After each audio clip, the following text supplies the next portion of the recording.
विभिन्न राजनीतिक दल जिनमें कांग्रेस के भी कार्यकर्ता शामिल थे, वैसे 1.5 लाख बीएलओ की मदद कर रहे थे।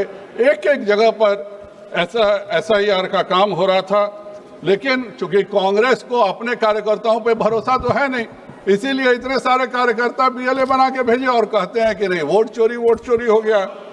और 20 दिन पूरा बिहार घुमा गया, 20 दिन बिहार का पर्यटन का लुत्फ उठाया गया।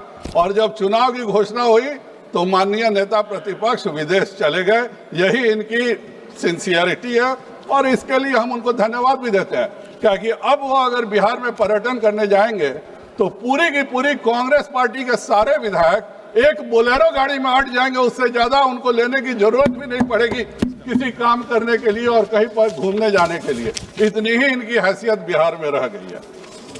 और अगर वोट चोरी कांग्रेस को समझना है तो सबसे पहले वोट चोरी कहाँ हुई थी अध्यक्ष सभापति महोदय? सबसे पहली वोट चोरी 1947 में हुई थी, जब पूरी कांग्रेस वर्किंग कमेटी सरदार पटेल जी के साथ थी और जवाहरलाल नेहरू को प्रधानमंत्री बना दिया गया। इससे बड़ा वोट चोरी का उदाहरण कहीं कुछ भी नहीं है। वोट चोरी 1975 में हुई थी, जब इंदिरा गांधी ने इमरजेंसी लगा करके जनता के सारे अधिकारों को छीनने का काम किया था।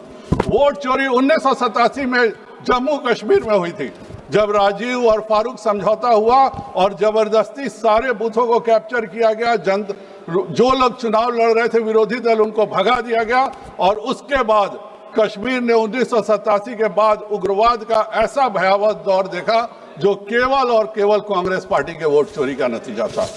वोट चोरी 1991 में भी हुआ था सभापति जी, जब एक सांसद की बहुत दुखद मृत्यु होती है।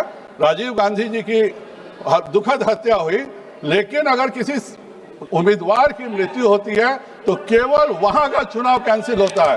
पहली बार हम लोगों ने चुनाव आयोग को वोट चोरी करते देखा कि राजीव गांधी जी की हत्या के बाद पूरे देश का चुनाव कैंसिल कर दिया गया और 21 दिन अस्थियों को लेकर घुमाया गया, तब चुनाव किया गया। मणिकम टैगोर वोट चोरी इसको कहते हैं।